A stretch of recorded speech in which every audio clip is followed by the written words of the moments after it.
What if March 2026 wasn't a release window, but a financial disaster no one in Hollywood saw coming? Why did massive studio films with A-list stars suddenly collapse one after another? Something went wrong behind the scenes that turned guaranteed hits into silent failures. And the numbers are only half the story. From $80 million horror epics to franchise sequels that vanished in days, the real reason behind this box office breakdown is still being buried. Ready or Not 2, here I come. Sequels are supposed to build momentum, not quietly erase it. So what happened when Ready or Not 2, Here I Come, finally arrived? Expectations were already sky high after the original became a surprise cult hit, but something shifted before audiences even reacted. The energy that once surrounded the franchise simply wasn't there anymore. And instead of explosive opening interest, the film entered theaters with hesitation. Early projections hinted at strong returns, but those numbers quickly softened as word of mouth failed to ignite excitement. Viewers who returned expecting the same sharp, unpredictable tension found a film struggling to recreate its own identity. The bigger issue wasn't rejection, it was comparison. Everything was measured against the original, and the sequel never fully escaped that shadow. As days passed, box office momentum slowed, and theaters began reducing screenings earlier than expected. What makes this entry so important isn't just underperformance, it's what it reveals about sequel fatigue in modern horror. When a breakout hit cannot guarantee a successful continuation, the question becomes unavoidable. Was the original lightning in a bottle that should have never been reopened? How to make a killing. In a crowded release calendar, some films disappear quietly, but How to Make a Killing disappeared with questions attached. This A24-backed dark comedy entered the market with the kind of expectation usually reserved for cult breakout potential. But from the beginning, audience positioning felt uncertain. Was it a satire? A crime comedy? A psychological descent wrapped in humor? That ambiguity became its first obstacle. Instead of attracting curiosity, it created hesitation. Early viewers reported mixed reactions, and that uncertainty spread faster than any marketing campaign could counter. Box office performance reflected that confusion. The opening weekend was underwhelming, and instead of stabilizing, the numbers continued to slide. Even strong branding from A24 couldn't generate the momentum typically associated with its more successful releases. Critics were not harsh in a traditional sense, but they were divided, and division can be just as damaging as rejection. Without a clear identity, the film struggled to establish a lasting audience. As weeks passed, it became clear this wasn't just a small underperformance. It was a case study in how tonal inconsistency can quietly destroy theatrical potential before a film ever finds its footing. Undertone. Some films don't fail loudly, they simply fade out while no one is watching. Undertone became exactly that kind of disappearance. A low-budget genre entry placed into a crowded release window, it arrived without major marketing force, relying instead on curiosity, niche appeal, and word of mouth that never fully materialized. In theory, this kind of release can still break out if early momentum catches, but in this case, the spark never ignited.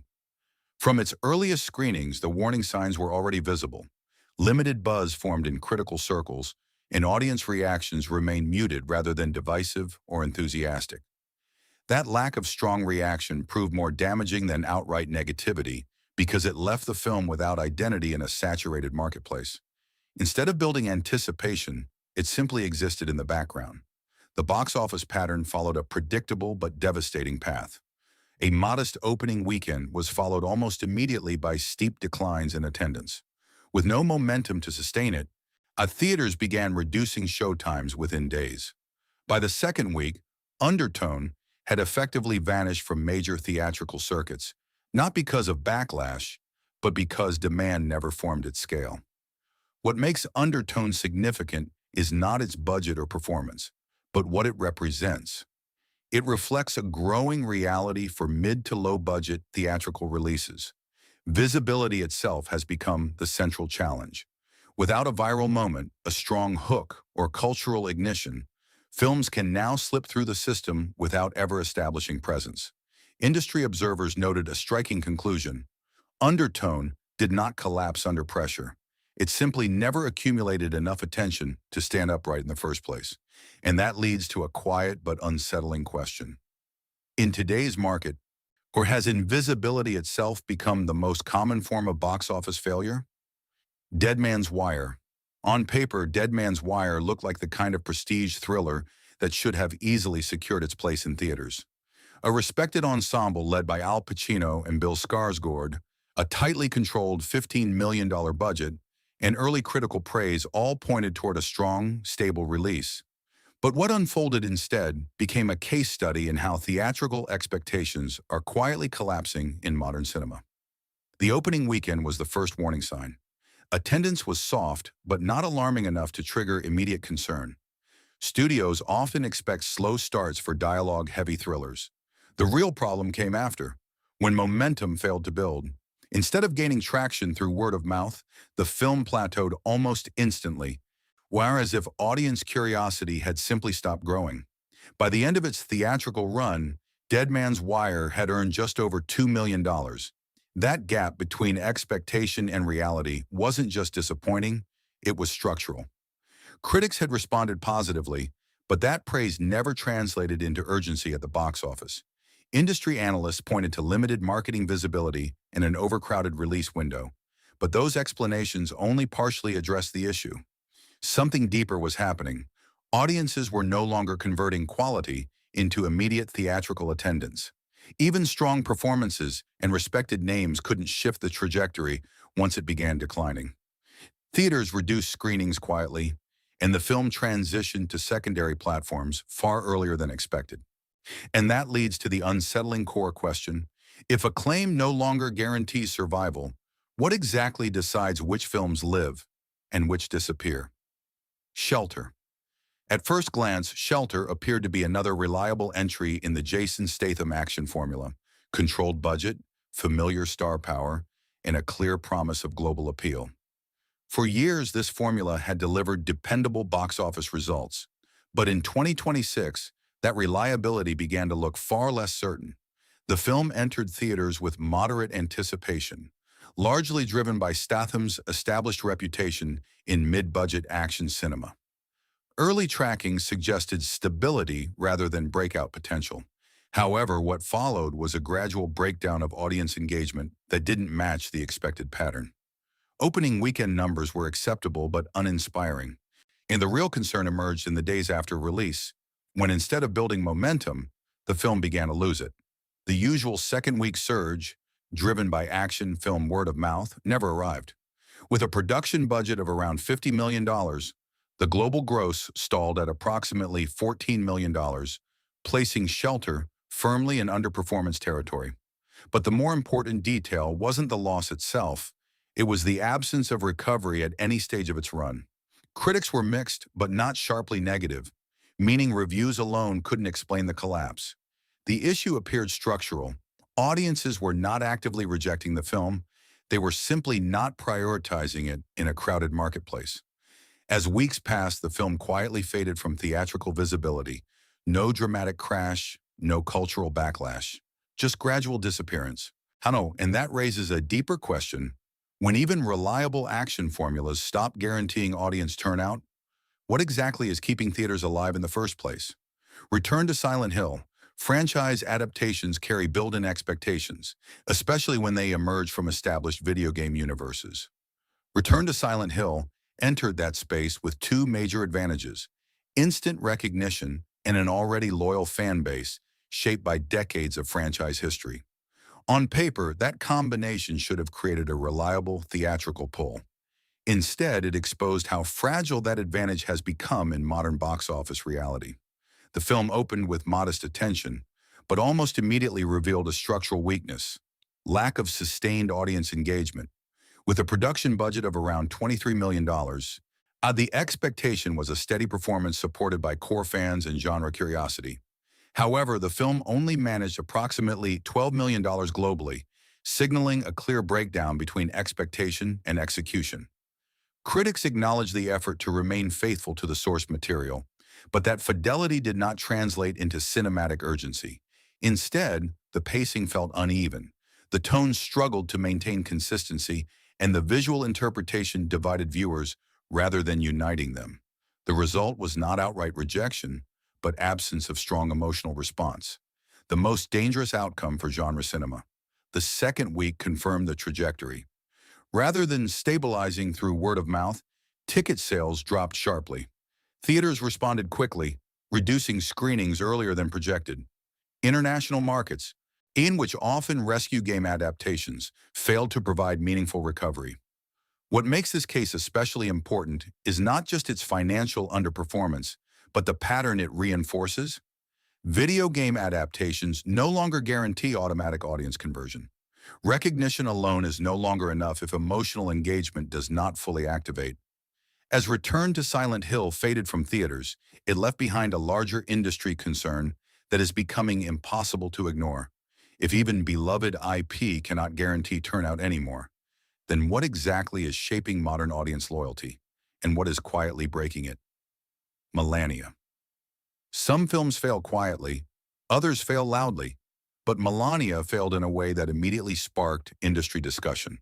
Not because of controversy, but because of complete audience disconnect. Nay, a $75 million documentary project, it was positioned as a high-profile release meant to capture cultural attention.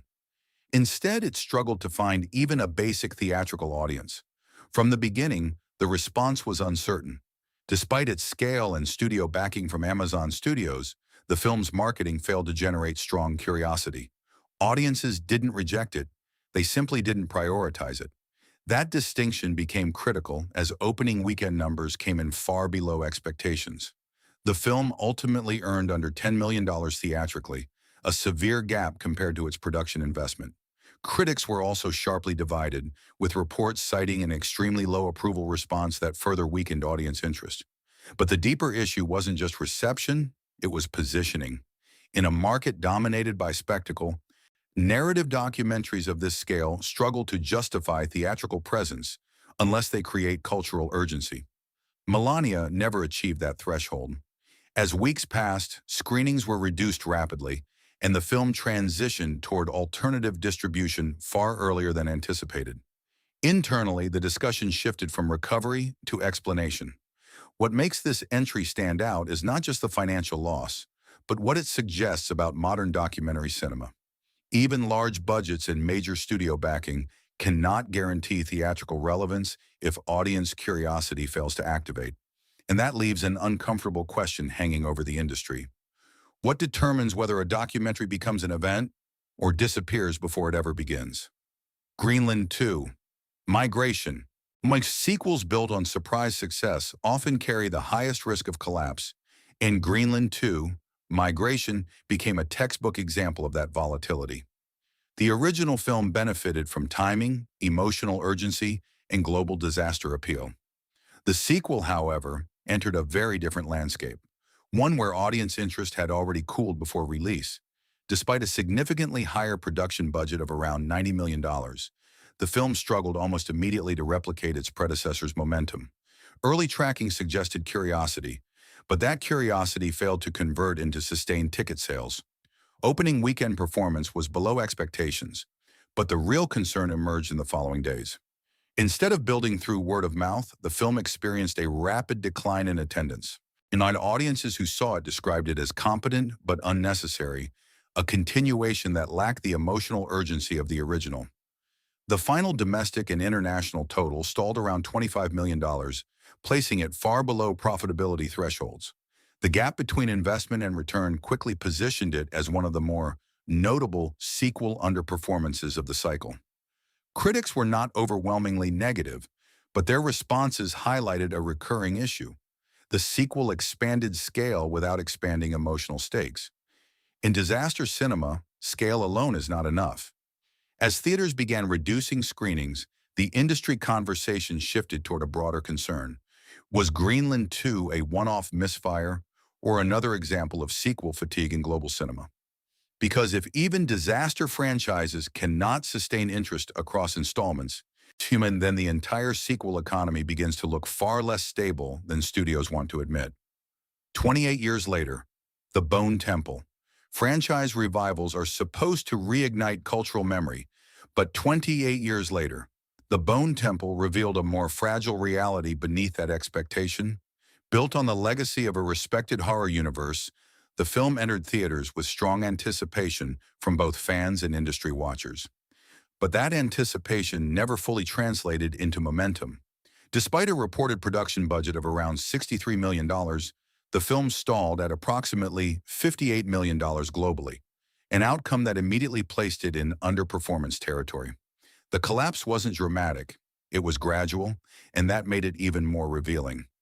Early audiences showed interest, but that interest faded quickly. Word of mouth was not hostile, but it lacked urgency. Viewers described the film as atmospheric yet emotionally distant, and that gap proved critical in a genre that depends heavily on intensity and immediate impact. Director Nia DaCosta's involvement initially brought prestige attention, but it did not translate into sustained box office traction. By the second week, theaters began scaling back screenings, signaling weak long-term confidence. What makes this case particularly significant is not just its financial result, but what it suggests about legacy horror itself. Recognition alone no longer guarantees theatrical momentum, and that leads to a deeper industry concern. If even established horror universes cannot reliably convert fan memory into ticket sales, then what exactly is driving modern audience urgency? Mercy. And at the center of the March 2026 discussion sits Mercy, a film that was expected to bridge star power with original sci-fi storytelling and instead became one of the most analyzed underperformances of the period. With Chris Pratt and Rebecca Ferguson leading a $60 million production, expectations were not modest. They were structural. From the outset, the film's positioning appeared strong. A high-concept sci-fi thriller with recognizable talent typically has multiple pathways to success. But Mercy struggled to establish clarity in its identity. Audiences were unsure whether it was a character-driven drama, a conceptual thriller, or a mainstream spectacle. That uncertainty reflected in its box office trajectory. The film grossed roughly $54 million worldwide, falling short of even basic profitability benchmarks. But the deeper issue wasn't just revenue, it was acceleration of decline. After a weak opening, ticket sales dropped sharply, with no meaningful recovery in subsequent weeks. Critical response added pressure, with widely cited reports referencing a 24% approval rating. While reviews alone rarely determine box office outcomes, in this case, they reinforced early hesitation rather than reversing it. The film quickly transitioned towards streaming, but that move did not generate the corrective rebound studios often hope for. Instead, it became part of a larger narrative that even major stars cannot reliably anchor non-franchise sci-fi releases in theaters anymore. What makes Mercy especially important is not its failure alone, but its implication. It suggests a shift in audience behavior, where originality is no longer enough to guarantee curiosity, even with premium casting attached. And the unanswered question remains, if star-driven original sci-fi cannot survive theatrical pressure, what kinds of films still can?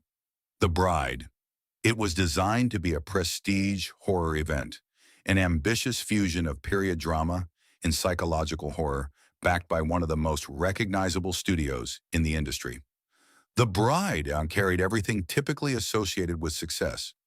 A high-profile cast led by Christian Bale and Jessie Buckley, acclaimed filmmaker Maggie Gyllenhaal behind the camera, and an $80 million production budget signaling full studio confidence. But from the moment it arrived in theaters, something felt misaligned. Audience response was not aggressive rejection, it was absence. Where the opening weekend underwhelmed, but the real concern emerged when that weak start failed to stabilize. Instead of building momentum, the film entered a steady decline almost immediately. The core issue appeared to be tonal dissonance. Marketed as a major cinematic horror experience, the film blended gothic romance, psychological tension, and period storytelling in a way that divided audiences rather than uniting them.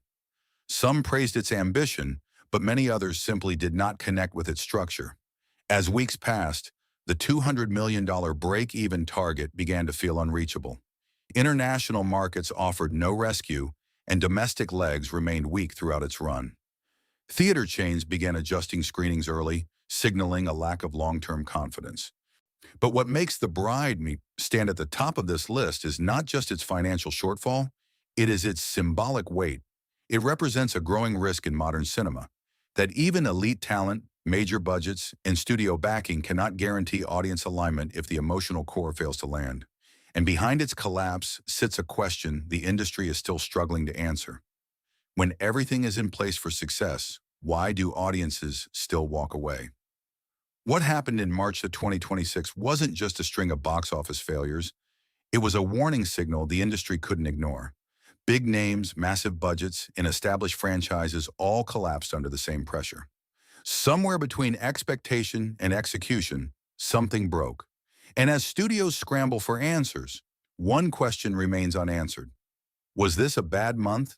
Or a new reality beginning to form?